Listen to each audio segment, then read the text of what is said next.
Hey guys, welcome to Priceless B Movies. I'm your host, Colin Price, and it's that time of year again, the time of year that actually did not come last year. In 2016, I didn't really do any of these because 2016, there were a lot of movies that came out that I liked, and there were a lot of movies that came out that I thought were okay, but there weren't a whole lot of movies that I thought were really terrible, nor were there a whole lot that I thought were so wonderful that I could make a top 10 list out of them. This year, however, I had absolutely no trouble making a top 10 list or a bottom 10 list. A couple of disclaimers before I get started here. I know a lot of people who watch my videos know this about me already. I do not rate movies the way that a lot of critics do. I rate mostly on entertainment value. I know a lot of critics, they'll say their top 10 movies of the year, and probably 8 of them are movies the average filmgoer has never even heard of. It's because critics generally, not all of them, but generally rate movies based on, almost purely on craft. Which means that maybe 2 or 3 of the films on a top 10 list for your average critic are entertaining movies, movies you'd want to watch again, and the others are probably movies where you just, who in the name of God would even be interested in this?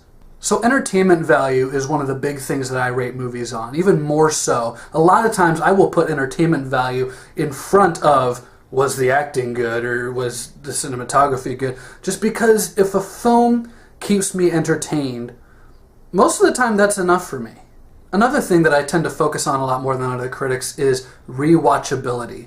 I am not going to put a movie on a top 10 list if I saw it once and it was good or bad, whatever, but it made me want to watch it again. So I'm sorry, you're not going to see the new Blade Runner on this list. You're not going to see Mother on this list. There's a few movies that a lot of people are talking about this year as being either among the best or the worst of the year, and I've seen them, but now that I've seen them, I don't feel like there's a whole lot to talk about. I don't see too many reasons for me to go and watch them again, so they're not going to make my top 10 list. If they're not movies that I would buy, they're not movies I'm going to put on a top 10 list. Third and final disclaimer, I promise I'm about to start the list, but I am issuing a spoiler alert because since these are recaps, I will be talking about certain plot points or at least a couple of these films. Alright, let's get started. Number 10, Girls Trip. There it is, bet you didn't see that one coming. And the award for the movie that no one would ever expect to make it on a Colin Price top 10 list of anything, Girls Trip. This is a movie about 4 women who were best friends when they were younger, and now that they're in their middle age, they're getting together for one last big party, so to speak. We've seen a lot of movies like this. This has almost become a cliche in Hollywood comedy. You get 4 people together who grew up together, were long friends, they've been apart for a while, they get together for some event. It's usually a wedding, or one of them is about to, get some huge promotion at their job and they're all celebrating, or it's a bachelor or bachelorette party. It's whatever it is, and then hijinks ensue. Okay, this is not a new concept, but man, I tell you, this is the funniest movie I've seen all year. I didn't expect to like this movie one bit, and I could not stop laughing for almost the complete runtime of the movie. This is a rarity in film, I think. A movie that can take a been-there, done-there plot and not even really stray from it that much, but still be so good, simply because of the talent at work. Girls Trip gets my number 10 spot. Number 9, Better Watch Out. Better Watch Out is a relatively new thriller and relatively unknown thriller set around Christmas, and I don't want to say much about this movie because it is one of those thrillers that is really, really smart, and it is one of those thrillers that about halfway through, the tone and the plotline completely shift. It really pulls the rug out from under you. What I will say is that it's about a babysitter who's taking care of 2 preteen boys, and then there's suddenly a threat of home invasion, like there's some people outside who are trying to get into the house, and so now she has to protect the 2 kids that she's babysitting, yada yada yada. I cannot go any further into it. You just have to see the movie for yourself. This is a remarkable film. It's simultaneously scary and funny, but not in the way that a lot of dark comedies are. This is kind of one of those dark comedies where even I wasn't exactly sure when I was supposed to be laughing, and it wasn't until the very end I felt like I got the joke, so to speak. But man, I love this movie. Every year I think that we need to have a movie like this, or like Krampus, or even going further back like Gremlins, where it's like, okay, we can have a good holiday horror film, and this is definitely one of them. Number 8, Coco. This might come as a surprise to a lot of people. I don't generally get into Disney, Pixar, DreamWorks. I don't really get into animated films all that much. I know that there are some people that might think, oh, he just doesn't like kids' movies. No, that's not it at all. I just think they've gotten stale. I really do. I think they've gotten stale. They follow a formula. All Disney movies, especially in the last 10 or 15 years, follow a formula. And if you either see it or you don't. There was one that came out last year called Moana that everyone seemed to be really up in arms about. Man, I got 30 minutes in and couldn't count on my fingers anymore all the Disney cliches that had been shoved just into the first 30 minutes of that movie. I couldn't do it. I could not even finish Moana. I'll admit that. Coco is extremely fresh, extremely innovative. This is a very original take on what I will call, once again, the Disney formula, because it doesn't follow the Disney formula in the ways that you expect it to. The film is about a young Mexican boy who loves music, but unfortunately, because of a tragic event that happened in his family decades ago, his whole family just believes that music is a horrible thing and you shouldn't admire it and you shouldn't practice it. And he ends up on the Dia de los Muertos, the Day of the Dead, getting sucked into the other side, the underworld, and he meets up with deceased members of his family, and he tries to, without saying too much, he tries to figure out the mystery of kind of what happened and why does his family hate music so much? Why can't he be allowed to be who he is? Why must he be, what everyone else in his family is? There are so many great messages, not only about family, not only about the other side and all the supernatural elements. The movie really hits a lot of cultural notes and really affected me personally as an artist in a way that very few movies, especially very few Disney movies, do. I wish I could put this higher on the list, but there are a few more movies that I liked even more. Number 7, A Cure for Wellness. A Cure for Wellness is a movie that a lot of people might not expect to have made my list. It certainly didn't make a lot of other critics' top 10 lists. This movie was really panned when it came out for its length and for a lot of other little reasons that I don't quite agree with. I will agree with the length. The length is a bit of an issue with this film. But it was directed by Gore Verbinski and stars Dane DeHaan as an executive who goes to Europe to this exclusive spa/treatment center, and he finds some shady shit going on. I won't go any further in, but this film struck me, all of Gore Verbinski's films, from The Ring to the first couple Pirates of the Caribbean films, he has a very distinct look. He's one of those directors, when you're watching one of his films, you know it's a Gore Verbinski film. He has a masterful eye as a director and as a storyteller. And despite the length of this film, there was never a point where I felt bored. There was never a point where I felt anything but total dread for Dane DeHaan's character and just really wanting him to escape the predicament that he's in. This film kept me on edge like very few films have in recent years, and for that, it makes number 7. Number 6, Wonder Woman. Man, there have been so many great comic book movies this year. I decided I had to dumb it down to one movie based on a DC property and one movie based on a Marvel property because I did not want to, as I know a lot of critics already have this year, flood my top 10 list with comic book movies. But in this case, the DC property, of course, it had to be Wonder Woman. Now, I could go on gushing about the acting, the directing, the cinematography, like a lot of critics already have about this film, but the one main reason this makes my list is because it doesn't feel like every other comic book movie that's come out the last few years. Instead, it really harkens back to, I really think it harkens back to Richard Donner's first Superman film. You have this being who has immense power, and then everything they think they know is completely turned on its head when they're stuck into reality. When they're stuck into, I guess, what I would call our world. And they have to not only figure out the best way to use their powers and the best way to help mankind, they have to figure out if they even want to help mankind. They have to figure out why it is worth their existence and their continued fight for us when we're all such jackasses a lot of the time. This movie really captures what I feel it is to be a hero, which is when you see, man, there isn't even much of a point to doing this sometimes, but you're going to do it anyway because you know that it's right. And Gal Gadot really captures that element about the character in a way that you don't see comic book movies like this much anymore. Whether it's Marvel or DC, none of that matters when you can tell a story that is just about a hero finding their way and tell it right. This is one of my favorite comic book films this year and of any year. Number 5, John Wick Chapter 2. I think John Wick took us all by surprise, didn't it? Because let's face it, when that first trailer for John Wick dropped, it looked like every other stupid assassin action hero revenge story ever made. And then we all saw it. And it really just shut us up. Chapter 2 is a little longer, and it does take a little more time to kind of build the world and build the complexity of the character before it gets down to the action.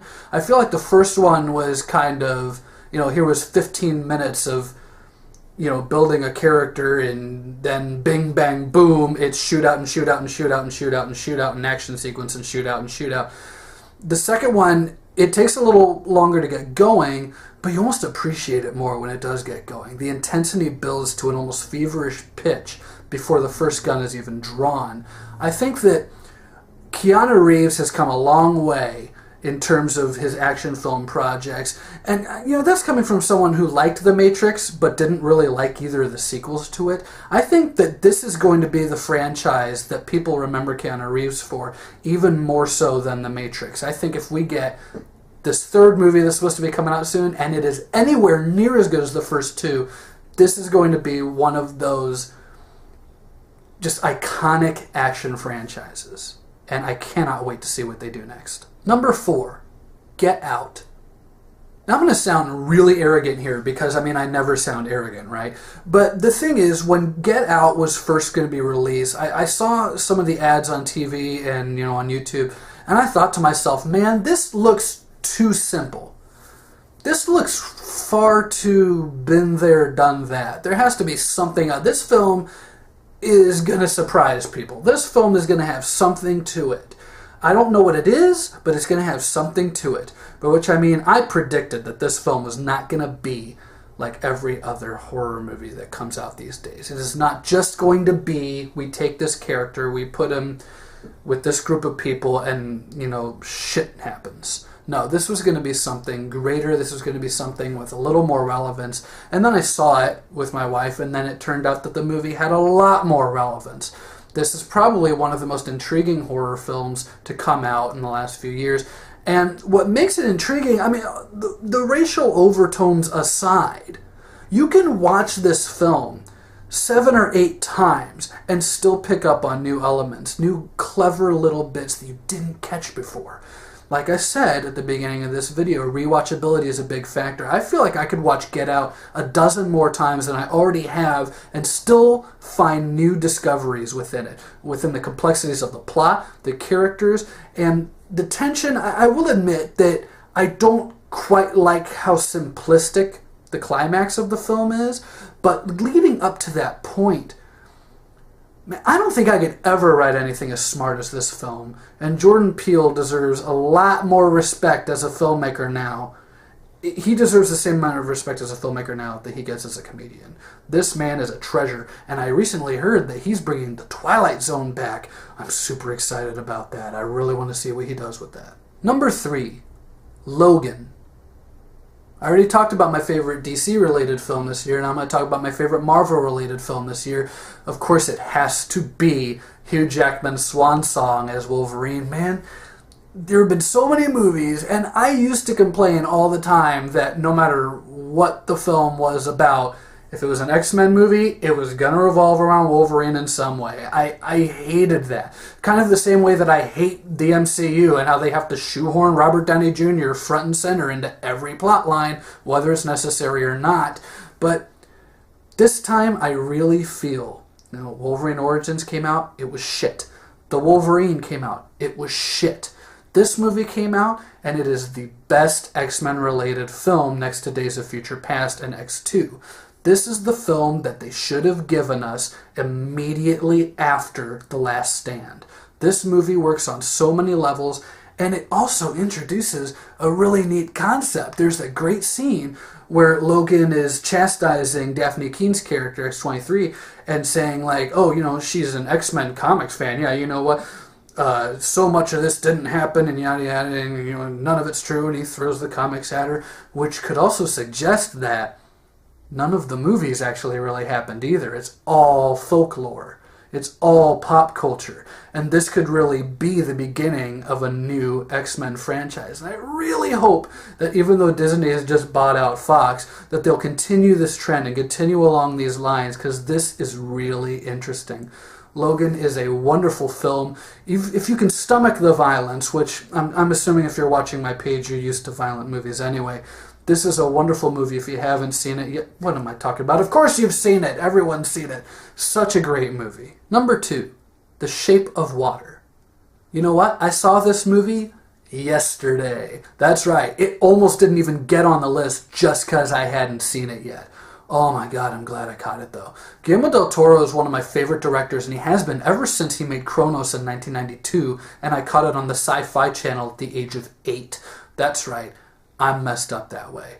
But anyways, he didn't really get mainstream until Blade 2 in 2002 and Hellboy in 2004. And then, of course, Hellboy 2 and Pan's Labyrinth, which is probably the movie that everyone knows him for. Shape of Water it actually feels a lot like Pan's Labyrinth. It almost feels like it could be a companion piece. You have the female character who is struggling to find her place in the world, and you have the soldier military guy who's the antagonist, and you have the creature, the fantasy element, and you have everyone else who's going to kind of react to both sides, react to the villain story and the very real world story, and also this woman and her discovery of this fantasy element, and everything's going to blend together and find a great middle ground between fantasy and thriller. The Shape of Water, I'm going to come out and say it right now, I don't think it's quite up at Pan's Labyrinth, but it is dangerously close. I thought this was a magnificent film with magnificent visuals, and Del Toro, please don't stop what you're doing. You slipped a couple times, you did Crimson Peak, okay, we forgive you. Keep making movies like this. You are the man. And now for my number 1 pick, as if you didn't all see this coming, It. It, coincidentally, was the last film that I reviewed on this page because I've been incredibly busy. I have not had the time to even get in this room in the last couple months and record something and have complete silence. It is really hard when you don't have a whole lot of sound equipment to do this stuff, when you don't have your own studio space. But, man, I cannot stop watching this film. I cannot stop watching it. I am addicted. This reawakened my interest in Stephen King. Okay, we had The Dark Tower, which I'll talk a little more about in my other list. But man, it blew me away. Everything about this movie works. This is like when I put Mad Max Fury Road at the top of my top 10 list a couple years ago, because I can't find a damn thing wrong with it. This is a wonderful adaptation, and it's among the top 10 Stephen King adaptations for sure. Screw that. It's in the top, 2 or 3. I think this one might tie somewhere along the lines of The Shawshank Redemption and The Green Mile as among the best Stephen King adaptations. Bill Skarsgård, how creepy is that guy? Man, I've been watching interviews with him lately, and it's weird because he's a good-looking guy, a relatively good-looking guy. But then you watch it, and you're like, man, what the hell did they do to you?